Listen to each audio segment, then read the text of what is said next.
Alright everybody, breakfast is done and I'm back to this project.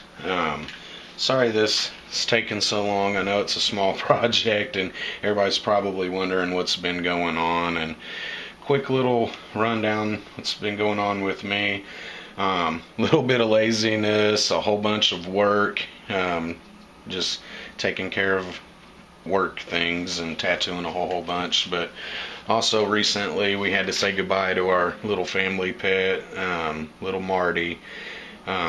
Unfortunately his tired body couldn't keep up with his young heart anymore, and his pain and everything was getting too far bad to where me and Angie couldn't, stand to see him like that anymore. So we had to do, a terrible deed of taking care of him and making sure he was no longer in pain. So, that's that. So that's put a little bit of the laziness in me, so can't dwell on the bad all the time and got to get back to things. So, task at hand, I got this project still to take care of, and then I got to get Alan Hobbs's pieces starting to organize, make his pipe holder and get that out. I've told him 1,000 times I was still going to get that sent out, and I still haven't got this daggone thing put together, but it is getting put together right after this.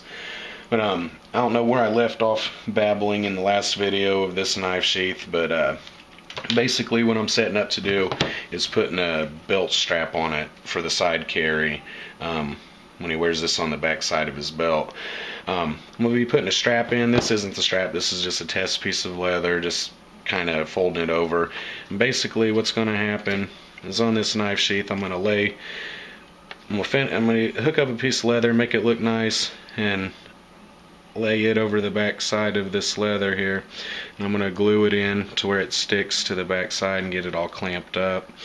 And then what I'm going to do is I'm going to mark my stitch holes and everything and get it drilled out all the way through this back panel to start getting that to where it's secure to the sheath. And then I'm going to have to come up and as well drill some holes here at the top, which is going to hold the start of the straps very secure to the sheath, and then do the rest of the stitch runs, and then fold that over back on itself, and then I'm going to clamp it back down and glue it, and then on this side I can finish out through my holes. That way it's all the way through there to where when I stitch it, got a real nice beefy mount for this. Then on this back side I'm as well going to have a strap, probably about a little bit less than half of thickness of this, and it's going to have a fold over strap that goes all the way back around and buckles back up on itself. That way when he puts this rig on his belt, he has a little bit of adjustments in between the eyelets of his pants.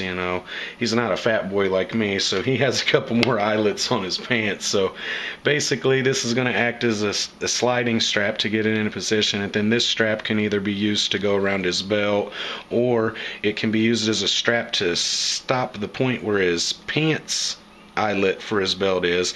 It would go just behind that. That way it locks everything into his belt and adjusts it where he wants on his eyelet. That way if,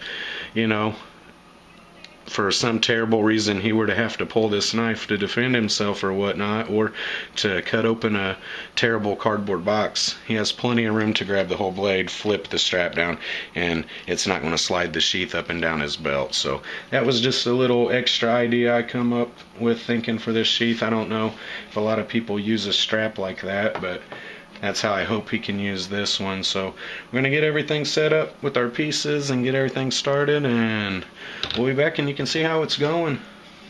Thanks for watching. So the templates have been cut for the parts that I'm needing. Got the belt loop part that's going to go in on the back side, and then as well have the other strap that's going to go around, and then snap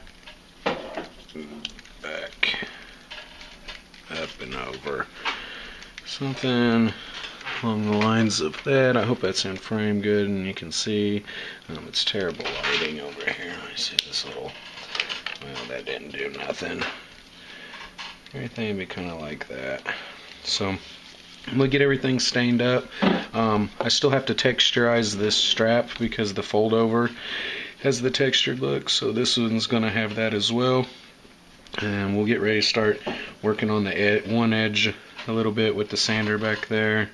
I'm gonna get everything glued up after I stain it, and we'll be back with the next part. I know that was a lot of stuff all in a mouthful, but here we go.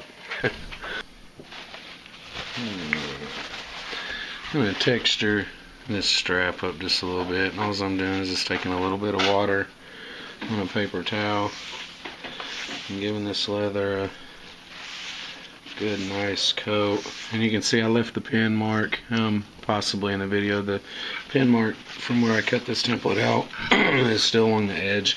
I just left that because I'm going to be using the corner beveler on this, so it's not going to have squared off edges. But I don't know how much water to really put on these things. I just kind of get it soaked in there, you know. I always feel like I maybe rush this step a little bit, but it always seems to work out alright. But that dampen up, and just like I had before, I'm using that small teardrop shaped stone tool, and this is kind of an idea of how I've done the whole sheath. Let me see if I can get this lighting a little better over here. Something maybe.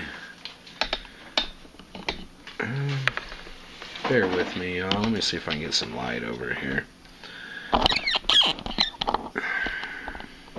Okay, that might work a little bit. But basically, I'm just taking this tool and giving it some little taps here and there and everywhere, just kind of spinning it through my fingers and not really tapping it real hard. I'm just trying to leave that impression. So you'll get better pictures of this once I'm finished, but I'm just going to go around and do that for this tapping motion for a while, you know, until I feel like I like the look of it, and then we'll be back for some more. This is going to take a little bit, so we'll be back. Texturing's done on the fold over strap. I'm getting ready to do the edge bevel on this, get that cleaned up, and then I'm gonna get a couple plot holes ready for my snaps, because I'm gonna have to not forget about that part. So since I'm gonna be sanding this edge right here looking nice and everything's gonna be flush, I'm gonna let this hang out just a little bit past everything, and this is gonna be part of being stitched in.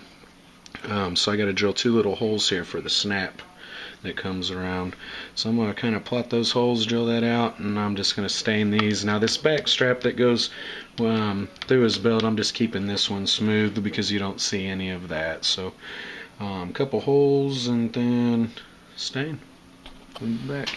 Okay, so I'm getting ready to start the staining process, and all I'm doing is getting just a little bit of that mahogany stain and just working it into the leather,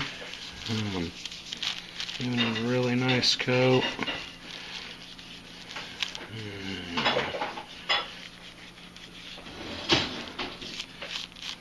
All that good stuff. So what I'm going to do is come through all this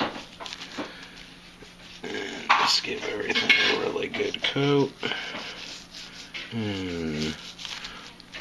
I'll be back once I get a couple little layers on here.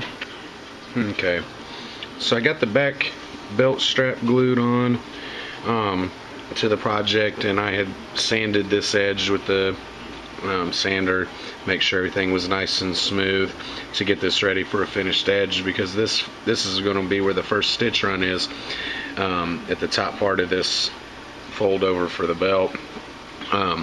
I've just cut this off with the razor blade where it folded over and there was excess, so I left the back piece with the excess. That way when I get it set up for stitching, I can put a mock-up piece of leather in there for a belt. That way got enough room to slide a belt through it. Then I got some extra play down here to line up and glue in. So got that going on. I got the other strap made for the bottom, and that's going to go across like this, and then wrap back around with some snaps. I want to get this stitched in pretty good. That's why I saved the design of my welt. That way, you know, I can line it up and I can see that I have a good spot here to put a decent amount of a little stitch block here in the bottom of this when it goes in. Got plenty of room down there to get that stitched in, and then as the run comes around, there's going to be a little 3-stitch run here. Everything pick back up and go on up. So that's that. So the next thing I'm going to do is I got to get this edge here sanded up and cleaned up enough to where I can get my stitch runs in, and that will be the beginning of doing the stitching for this thing. I'm gonna still have to put a couple snaps to this, probably not on this video. We're getting prepared for the Walking Dead TV show tonight and having some friends over, but thanks for watching, and as always, love you guys and do something fun today.